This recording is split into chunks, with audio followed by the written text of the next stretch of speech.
The other thing, though, of course, that is considered controversial will, of course, be the topic of COVID. So I was hoping you could kind of expand on why COVID was that was important another to the project. Touching the third rail on COVID. I mean, that was another one that seemed to trigger a lot of reviewers. You know, they're going, wow, why would you want to, you know, you're coming across as an anti-vaxxer. And it has nothing to do with that. What it was is I wanted to tell a story, and I wanted to tell a story about a patient like my LaForest case, a young patient that died prematurely, that had a significant impact on a physician. That this happens. And if you're dealing with a 16-year-old, there's not a lot of stuff that you can come up with that you could miss. And that was the key, was what diagnosis could I come up with that a physician could miss that would cause, result in the death of a young individual prematurely because you missed the diagnosis. Right. When the COVID vaccine came out, there was this sudden burst of cardiomyopathy related that was found in young men. I mean, we're talking about thousands of % increase in the incidence of this over a very short period of time, within a year, 2 years. Mm-hmm. And it became questionable that it was associated with the COVID vaccine. Initially, it was poo-pooed like a lot of things were medically. Personally, I think the medical field lost a lot of credibility throughout that whole incident. Right. With the whole thing with the use of the mask and with washing your hands, and you know, it's a respiratory virus, et cetera, et cetera. So a lot of their recommendations didn't make a lot of sense. And I actually subspecialized in virology when I was in college, and I published in the virology literature, and I've covered a lot of this stuff. So I was dumbfounded by some of these recommendations, suggestions that came through. But this was a true association, and it has been confirmed. There's no question about it now. You talk to any cardiologist now, and they're not going to recommend that a 16-year-old boy get the COVID vaccine. The risk of getting COVID and subsequently succumbing to it is much less than the risk of coming down with the potential of injury to the heart, cardiomyopathy. Right. So at the time, then, that became a really great modality for me to be able to use to have the cause of a 16-year-old young man's death and have the physician miss it. Mm-hmm. And so that was the vehicle for doing it. It has nothing to do with the COVID vaccine and and arguments about anti-vaxxers and all that stuff. It has everything to do with the presentation and what we went through as a medical community to confirm it. It was just like HIV. When I was early in my training, HIV came out of nowhere. Everybody was afraid of it. Physicians, a lot of the patients, no one would touch them. That was one of the biggest things that patients noticed, was that nobody would touch them. Right. HIV patients, back in that day, everybody was saying, you know, I was transmitted, so it was like, oh my God, I'm not going to touch them. I'm going to wear a mask. And I'm gonna, Hazmat suit. Hazmats and stuff like that. And it was, really seriously had some impact on these poor patients, you know. And their families and people around them, and what they had experienced, very similar to with COVID, where people weren't even allowed. My family actually lost family members, and they weren't even allowed to go into the room to be with them. Right. And it was the imagine, what they had gone through, the emotional journey they had to go through, knowing they couldn't even be right there in that room with their loved one. Right. All because we didn't know for sure either way how it worked. Right. Even at that time, it was still questionable. And as far as the issue or the point that the reviewer was making of why would he remember this one case, well, I think you kind of put it in the script yourself that this is a unique moment and kind of an epiphany for the doctor. Mm-hmm. This is a moment where he actually has a realization about his life, and it's a life-changing realization. Right. So this kid is the catalyst that happened. Right.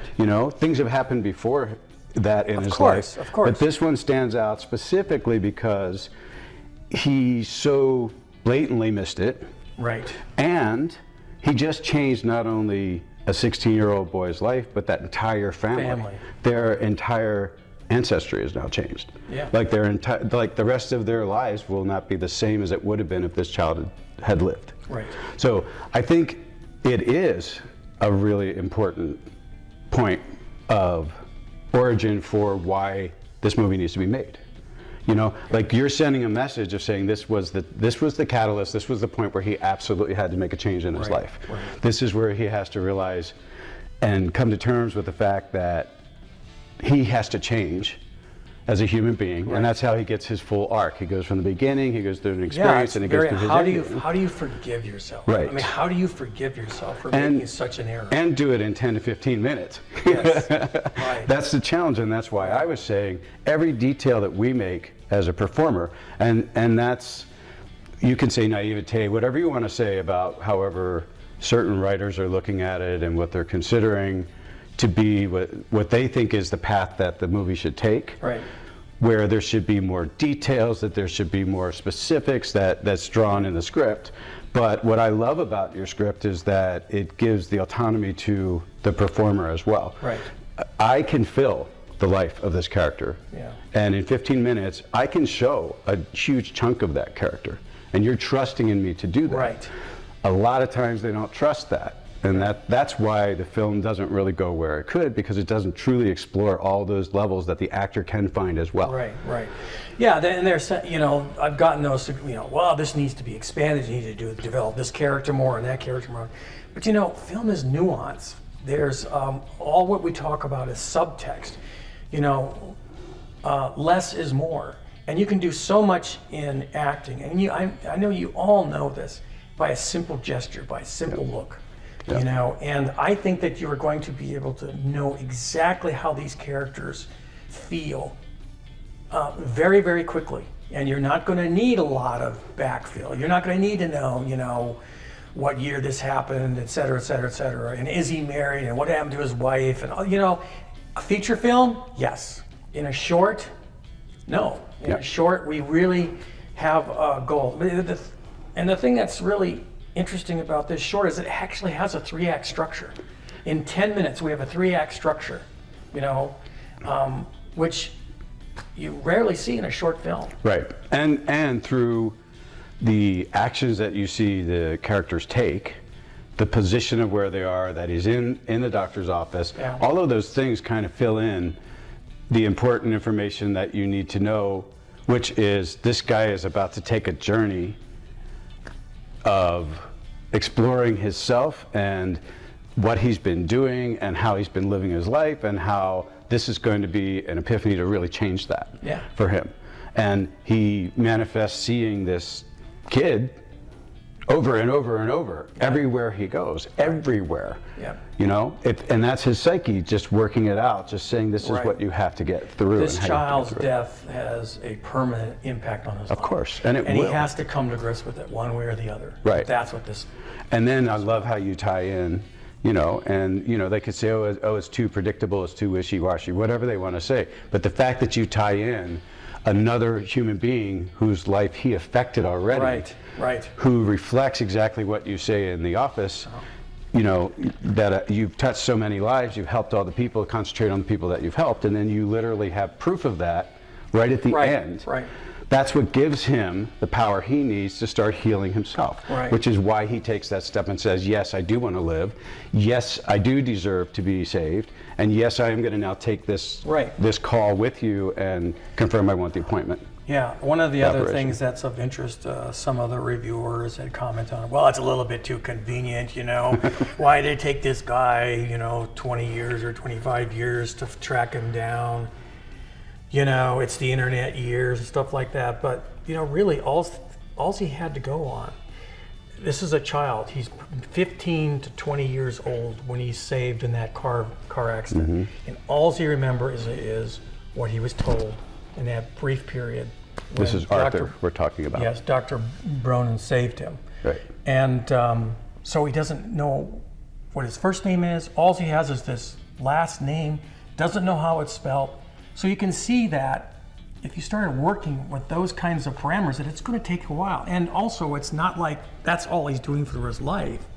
You know, this is something he's doing on the side. You know, he has a little bit of a dream. The next day, he works a little harder on it. You know, he's trying to track this guy down. It could be anywhere in the U.S. It could be anywhere in the world, really. But he steadfastly keeps trying to find him. And he finds him.